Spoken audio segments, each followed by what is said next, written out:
All right. I wanted to get in here and give my quick and hopefully brief thoughts on Guardians of the Galaxy Volume 3. There might be some spoilers in here, and then again, I might talk around them for those of you who haven't seen it yet, but I tend to get on and just go with it. So, a lot of people have made reaction content to Guardians of the Galaxy Volume 3. I see the critical drinker, the GOAT in this genre. I see he made something. I didn't watch it intentionally so that my short review would be organic and not tainted by someone else's, but I will watch it after I get done with this. So I thought it was good. Okay, before I jump in, I have to make I have to admit something here. My favorite character for this movie is a minor character. And my favorite character in this movie was Yura, who was the clerk or the worker at Orgo Corp. She was played by Daniela Melchior. I think I pronounced that correctly. Daniela Melchior. I think she's Portuguese. In any case, Yura was in that very, very brief time in the movie. She's very Vulcan-like. No pointy. Well, you can't really see the way her hair is cropped. Reddish, pinkish skin, yellow pupils. Very Vulcan-like. Very wooden. Very logical. She didn't jump out at the screen. She didn't jump off the screen at me right away.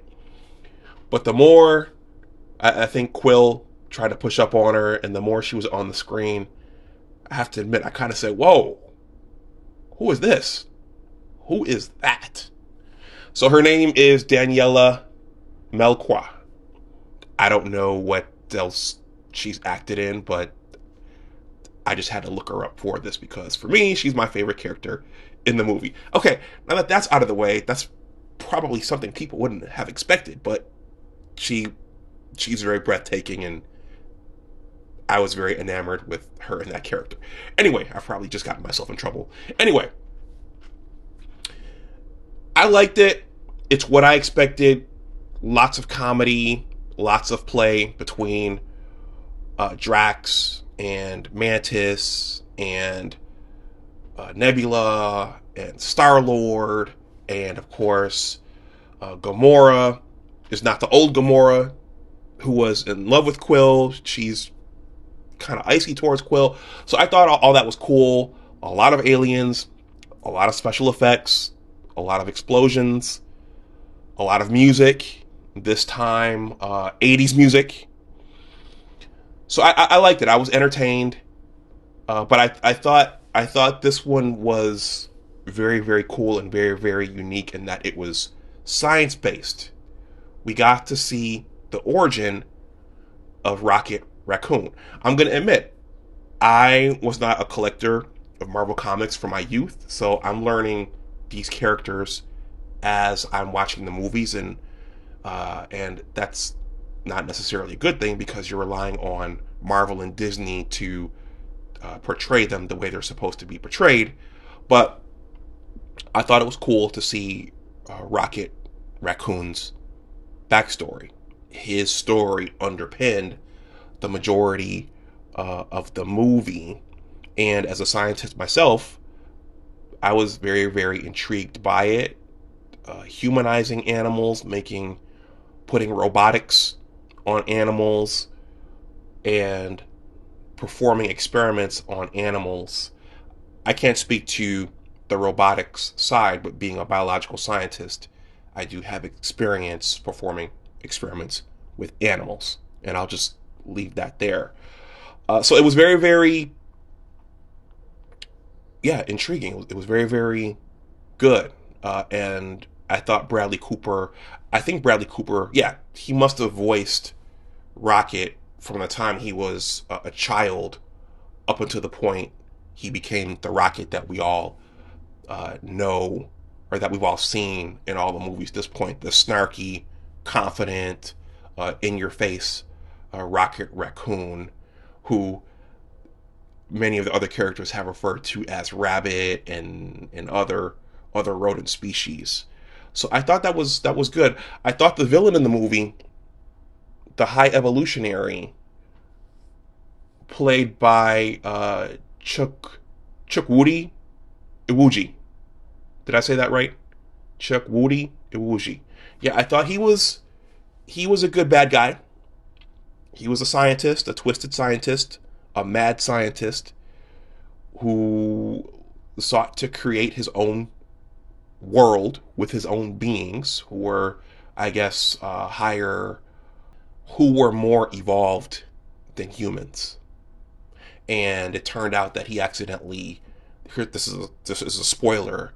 It turned out that 89P13, which is how he refers to Rocket throughout the movie, had an intelligence that he did not count on, and 89P13 discovered the secret for how to create his master hybrid race. So that set the stage for most of the movie, which was a quest to recover Rocket Raccoon, also known as 89P13. Now, in that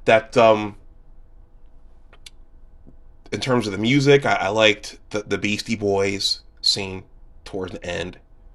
I'm trying not to give all this away, but I liked that scene. I hadn't heard No Sleep Till Brooklyn in years. I was a youth when that track was first dropped by the Beastie Boys.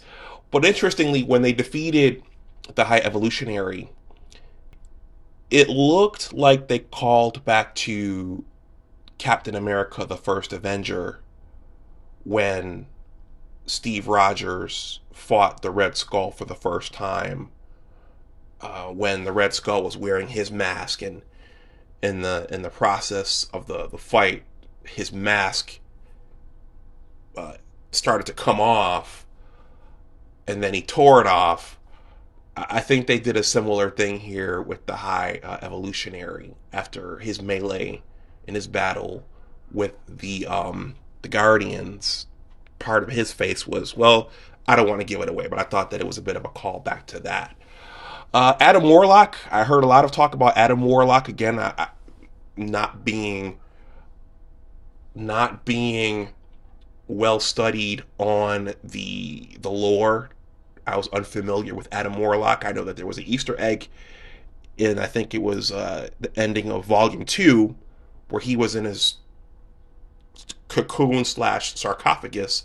I didn't know who he was or what he was going to be. I thought he was going to be the villain, and it turned out that he ended up being one of those initial bad guys who turned into a good guy. He was played by Will Poulter.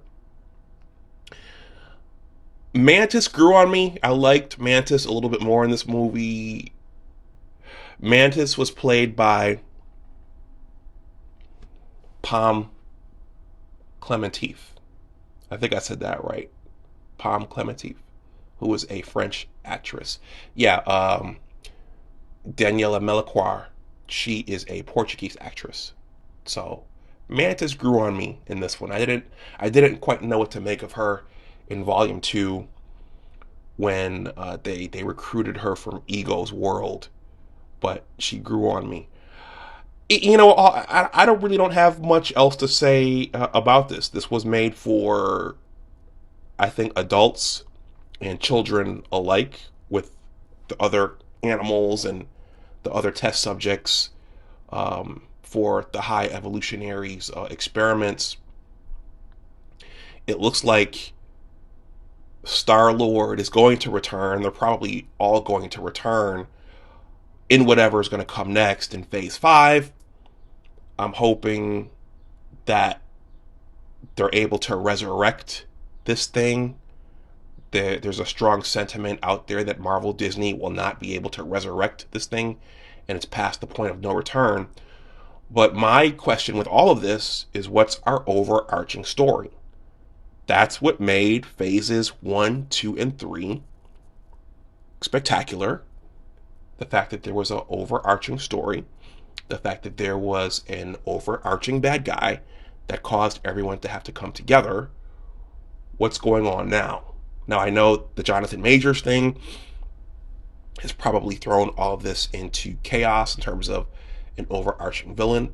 But watching all this, watching all the explosions and the characters and the jokes and the slapstick humor and the soundtrack, I once again left the theater wondering, okay, what's our overarching story going forward?